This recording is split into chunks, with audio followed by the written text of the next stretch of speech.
Okay, so for the next number of videos, we're going to be working with the calendar and all the different things that you can do. Before we get into that, though, I wanted to just kind of touch a little bit on customizing the program startup, as well as some of the calendar options to kind of personalize those, kind of make them fit to your particular predicament. Outlook actually has a home page to it, believe it or not. Normally when you go into the program, you get what you see on the screen here. But if you were to go and click on to your email address, that usually would be in the heading right here. If you click onto that, you're brought to the home page. And the home page kind of gives you a summary of what's kind of going on with an Outlook as far as your upcoming calendar events, as far as your meetings and your appointments and so forth. Also showing you how many messages you have that you haven't read yet, and you know, the number of drafts you have, how many items are in your outbox that haven't quite made it out to somebody's mailbox, and then of course you've got tasks in there as well. My system is kind of relatively clean just to be able to do these videos, but normally this thing would be packed with stuff. All right, so in any event though, we've got that. Now you can customize the look of this by simply going over here where it says customize, and down here you can specify what you want it to look like. So you've got the summer look that I've got right now, but we have the winter look, kind of cold and blue, and then we've got standard 2-column and 1-column and so forth. So if I were to go with just the standard, all right, and then go ahead and save changes just like that, then that's what the standard is going to look like. So you can kind of go through those and see which one you think would look the best. I'll leave mine on the summer. And you can kind of specify how you want your tasks to come in. I mean, the way it's set up right now is fine. The calendar will show show this number of days in my calendar. You can say, well, let me see the maximum 7 days out, and that's what you saw earlier. And then also with the messages, it says show me these folders. Well, basically, or choose these folders. Pretty much everything is going to be displayed anyway, but if you clicked onto that, it shows you in this case that we've got the inbox, and we've got the drafts and the outbox and so forth. If you want something else to be shown, maybe you want the your sent items displayed, you want the clutter displayed, your deleted items. I mean, you can do whatever you want in there, and you hit OK, and then those will show up in there as well. And then probably the big one here is that if you want this home page, this welcome screen, to pop up every time that you go into Outlook, then what you want to do is choose that right there, and that'll make it happen. So once you've done all that, you click on to save changes, and there we go. Now, when you first come in, this is how it's going to come up. But then what you can do is you can say, okay, I'll click on to, you know, some other folder here, and then that all goes away. See? Now, let me just close up the program. All right. And now we'll go ahead and we will, I'll launch back into it. And there you go. And that's it. Pretty cool. Pretty neat thing there. And of course, like I said, want to get out of there, we just go ahead and click onto that. And we're back out and back to what you're normally used to seeing. Now let's look at personalizing or customizing some of the calendar options, because that's what we're going to be working with. So we go back into File to do that. We go down to Options, all right? And we go over here to Calendar, and we get that. This first part with the work time, this is kind of important, because when people start scheduling you for meetings, if you don't have your proper work time in here, and if you left it like this here, people would think that they could schedule you for a 3 o'clock in the morning meeting, all right? So what you need to do is come in here and say, okay, well, I pretty much start at about 7 o'clock in the morning, all right? And I'm out of here by, let's say, 5.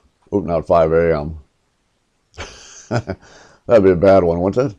All right, so 5 p.m. there. Then you specify your work week, and it kind of defaults to just Monday through Friday. But if you, for some reason, are in there on Saturdays and Sundays, you might want to put check marks on those. And then the first day of the week is Sunday. That's how we're kind of used to seeing things. I mean, when you look at a monthly calendar, you see it starting on Sunday, not Monday. But if for some reason you want to start on Monday, you can change it there. And then the first week of the year is January 1st. Now, keep in mind that you don't really need to change most of this. Most of this is already set the way it should be, everybody. So just keep that in mind here. The thing here is when you set up a meeting or an appointment, it usually gives you a 30-minute time frame. You can change that maybe to an hour, all right? Now, whether or not you'd want scheduled meetings that less than 1 hour to maybe end 5 minutes early, or if they're longer, and 10 minutes early, or whatever you want in there, I have no idea why you'd want to do that. So I'm not even going to bother with it. And then we've got default reminders are within 1 hour. So that means that if you set up a reminder for a meeting and you want to remind yourself that the meeting is going to happen, let's say within an hour, the default is an hour. All right, you can change it whatever you want, for that alert message, but it's set for a default of 1 hour. You're going to just leave it the way it is. If you're allowing, you can allow your meeting recipients and people you're going to invite to the meetings, you can actually allow them to propose new date and times for your meetings. If you want them to be able to do that, then you can leave this check mark on here. If you take the check mark off, any meeting that you create for a number of people, they will not be able to propose a new time for that. You won't even be bothered with that by taking that off. I think that's a good one. For you, though, if you're proposing a new time, what would be the default type setting? Well, it would be a tentative setting right now. And we'll talk more about that when we work with those features. But right now, I'd say they can leave that alone. If you want to add holidays to your calendar, in other words, where on your calendar, all the holidays will be in there, you can actually click on Add Holidays here, specify who you are, or where you're at, and any other holidays that you want. I mean, they got everything in here, all right?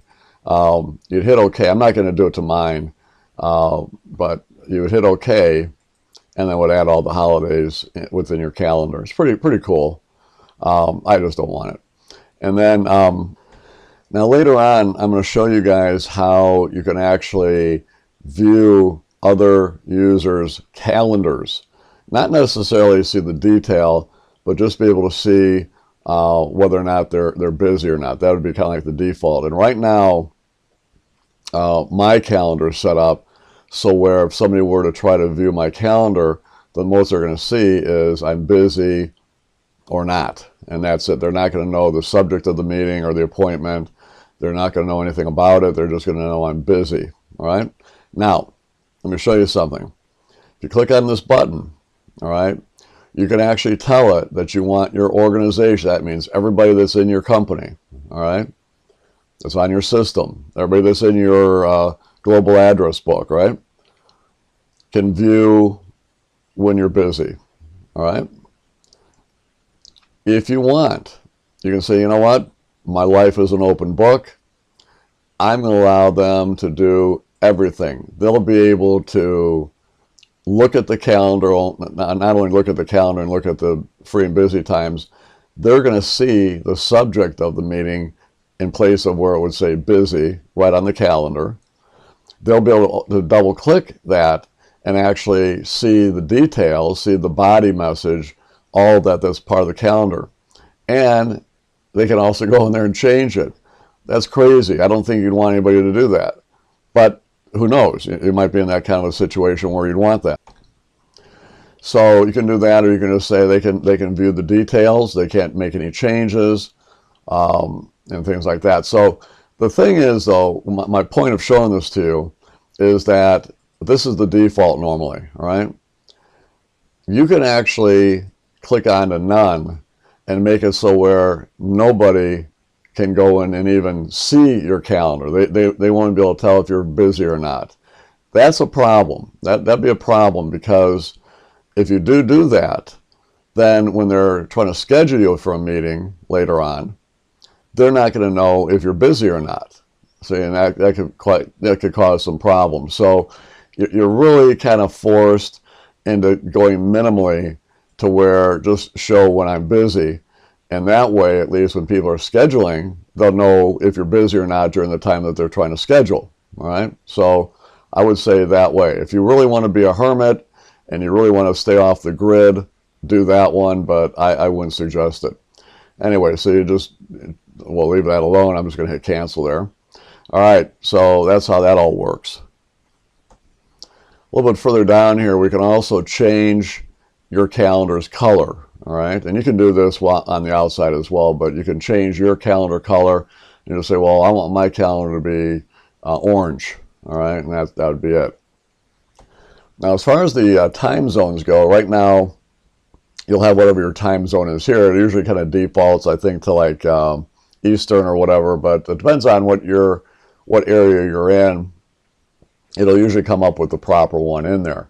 Now, you can label that if you want to, but here's another thing you can do as well. You can also add another time zone. So when you're trying to schedule meetings, and especially when you're trying to schedule with people, maybe it's going to be like a conference call or something like that, and they're in a far off time zone, at least you'll get an idea of what time it would be for them when you're scheduling this, right? So for instance, if we went in there and said, I want a second time zone, and let's say it's going to be for the UK, all right? Well, you know, I'll tell you what we'll do here. We'll make it that drastic. Let's say we're going to do it for, we'll do Maui here, okay? And then I'll click onto here. And then over here, we just kind of go through the zones. We say, oh, there it is. We got that. All right. You can even do a third time zone. It's pretty wild. All right. And you'll see that in just a second when we get out of here. And then the other thing right at the very end here is show the weather on the calendar. It actually shows the weather up in the calendar of your particular location. It's pretty cool. And the other thing, I should probably show this as well, is we have this thing here called automatic accept and decline. If you click onto that, you can actually tell it that you'll automatically accept any type of meeting that somebody requests you to attend. All right. If you're that type of person that says, listen, you know, I don't need to worry about accepting it, whatever somebody schedules for me. If I've got the free time, if I got the time available, go ahead and schedule it. I don't need to be bothered with having to accept it. So if you put a check mark in there, that's what would happen. All right. All right. And you can do the other settings there as well, but that would be the main one there. All right. I'm not going to change that. And that's about it. So once you've done all that, you go ahead and hit OK. And now when we go into our calendar, all right, there we go. So what you're going to see is you know, the time scale I was talking about before. That's pretty cool. Now, what I can do is I can actually go in there and I can specify mine here, but I'm just going to assume that mine's the closest one there. We are there, right? So that means that if I schedule a meeting, you know, with a number of people in my time zone from 10 to 12, you know, in the morning there, that's really, in Maui, that's like from 5 to 7 in the morning for them. All right, you see, so that's why that's kind of neat there. There's your weather at the top there. Now, if I go in here and I say I'm going to set up an appointment or a meeting, whatever, at 9 o'clock, and I'll just pick the 19th here, I can actually just do a double click on it. It opens up in a little window here, and as you can see here, it's going from, in this case, you know, I put a title, whatever it is up there, and then I've got my start time, I got my end time in there. I noticed on here that it ignored my 1 hour setting that I had for the default, so I don't know why that didn't come up like that, but that's all right. All right, but we'll get into more details on this in the next coming videos there, but for the most part, that's it. So There you go. So that's how you get everything all kind of ready to go. And now in the next videos, we're going to start, working with this. So I appreciate you watching the video. Take care.